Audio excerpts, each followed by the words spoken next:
Que dire? Pour sortir de ce numéro, disons tout simplement que jusqu'ici, on avait cru que l'unité nationale voulait dire avoir la compassion vers des citoyens. C'est-à-dire que si un frère est blessé quelque part, ça devait être le problème d'État. Que si un citoyen était inquiété quelque part, ça devait être le problème de tous, mais surtout de ceux qui utilisent l'argent du contribuable pour pouvoir nous gérer. C'était ça, le contrat social. C'est à ça qu'on pensait lorsqu'on croyait à l'unité nationale.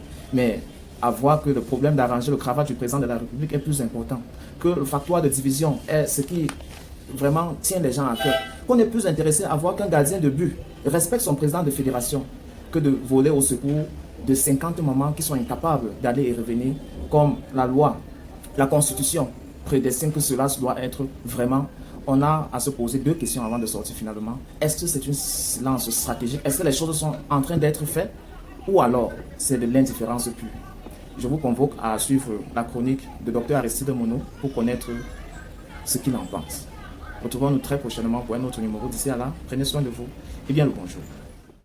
C'est quand même un peu critique, n'est-ce pas, que dans une partie du pays où les populations pensent qu'elles sont marginalisées, que 50 otages sont pris d'assaut et que le gouvernement en place choisit le silence. Et pourtant, la presse internationale en parle. Jeune Afrique en a titré, Le Monde en a parlé, Washington Post en a parlé.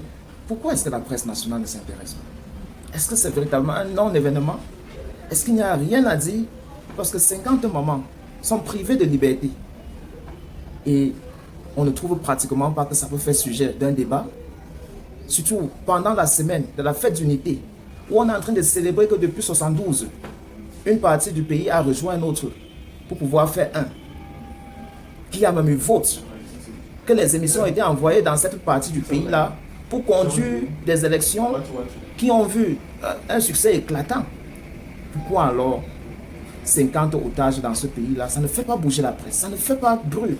Ils vont nous répondre qu'on a également vu ça dans d'autres pays. Ils vont citer la Philippine, l'Irak, même les États-Unis, la grande puissance. Qu'avant qu'ils ne viennent nous donner des leçons de démocratie, qu'ils puissent soigner leur tort dans leur propre pays. Et oui, c'est ça qu'un véritable communicant du parti de Flamme doit te répondre. Que ce n'est pas nouveau sous le soleil. On en a vu ça dans d'autres démocraties. Et donc... Alors, l'événement a eu lieu le 19 mai et c'était à la veille de la fête d'unité. Un pays que régulièrement on alloue chaque année un budget de près de plus d'1 milliard pour célébrer la fête d'unité. Cette unité-là à qui on consacre complètement une seule journée et puis on convoque les mêmes gens, c'est-à-dire les responsables des administrations centrales, des gens qui sont connus, des chefs d'entreprise connus. Et puis au palais d'unité, ce retour, on célèbre comme ça là autour du vin. Et on a rarement vu là des gens d'en bas en bas, c'est-à-dire le citoyen lambda.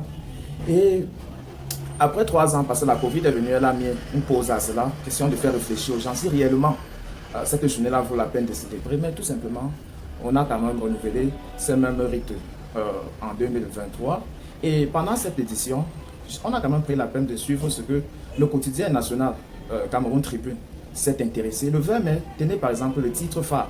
Lorsqu'on avait saisi 50 mamans dans le Nozo qui ne pouvaient pas être libres de donner à manger à leurs enfants, de pouvoir avoir même la liberté d'aller et revenir. Le quotidien national dit le 20 mai qui a la force de l'unité. C'est ça le titre. Le 21 mai, Cameroun Tribune, titre Tribalisme, discours de haine et xénophobie, non. Voilà le titre de Cameroun Tribune. Le 22 mai, Cameroun Tribune, titre M-Tien Elite One, il y a du mieux.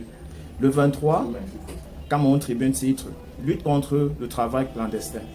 Ça veut dire, depuis le 19 mai, aujourd'hui on est le 26, pratiquement rien n'a été dit sur le journal qui est censé s'intéresser sur les affaires qui concernent les Camerounais. Et donc, ce sujet des 50 femmes dans le Nozo, qui sont comme ça là, pris en captivité, qui sont incapables de mener leurs activités, qui sont incapables de faire ce qu'ils avaient l'habitude de faire. Et leur seul crime, selon ce que nos sources nous ont révélé, c'est qu'ils ont laissé leurs enfants aller composer le concours d'entrée en 6e. Pour eux, on ne devait pas participer à ces examens-là parce qu'ils se disent que l'éducation n'est plus valable. Donc, si leur seul crime était de laisser leurs enfants aller composer, la question qu'on se pose en ce moment, pourquoi ça n'intéresse pas le gouvernement en premier chef d'accusation. Le Premier ministre a récemment eu une réunion où il a convoqué tous les corps éducationnels, mais à l'ordre du jour, on n'a pas vu ce problème des 50 femmes. Et pourtant, ces femmes ont été retenues parce qu'ils ont laissé leurs enfants aller composer. On s'attendait au moins au niveau de la primature qu'on devait voir le Premier ministre et tous les ministres en charge de l'éducation s'intéresser ou bien insérer ce problématique-là, même sur leur ordre du jour. Tout ce qu'on a constaté, c'est qu'ils se sont intéressés de plus en plus sur les examens qui sont en vue, mais surtout sur la politique de la prochaine année académique. On est donc en lieu de se poser, est-ce que ces 50 mamans-là, est-ce qu'il y a quelqu'un qui devait prendre charge, qui devait s'intéresser sur ce cas-là? Cette semaine, je me suis fait des leçons, les internautes qui m'ont donné véritablement des leçons sur le patriotisme. Tout simplement parce que j'ai essayé de questionner un certain nombre de faits qui se passent autour du football. Mais je ne vais pas entrer dans ce domaine-là. Je vais plutôt parler de ce genre-là qui se permet le plus souvent de prendre la défense de l'ordre de 82 lorsqu'il s'agit des affaires qui ont trait avec la gouvernance. Les gens vont régulièrement venir te dire « Et tiens, tu ne devrais pas parler de ci, tu ne devrais pas parler de ça ». Hier, lorsqu'on parlait des événements de Saint-Mélément, et je vous rappelais que lorsqu'on a bloqué le MRC, lorsqu'elle partait faire meeting à Saint-Mélément, on nous a dit à cette époque-là que c'était le bastion du RDPC, qu'elle était totalement acquise au sort du renouveau. Et nous avons dit que c'était la sécession qu'ils ont comme ça là, cernée à travers cette activité-là. On nous a dit traité à l'époque d'être les antipatriotes, d'être des gens qui n'aiment pas l'État. Mais vous avez vu la réaction d'une population qu'on l'avait déjà fait croire qu'elle était dans son bastion, qu'elle n'avait rien à s'être inquiétée, comme ça, là, attaquer une autre tribu que selon elle, elle se dit qu'elle n'est pas chez eux. Alors, récemment, on nous a annoncé que dans le Nozo, il y a 50 femmes. Tenez tranquille, 50 qui ont été comme ça là retenues par ceux qu'on a qualifiés les ambazoniens. Qu'est-ce qu'il est réellement question?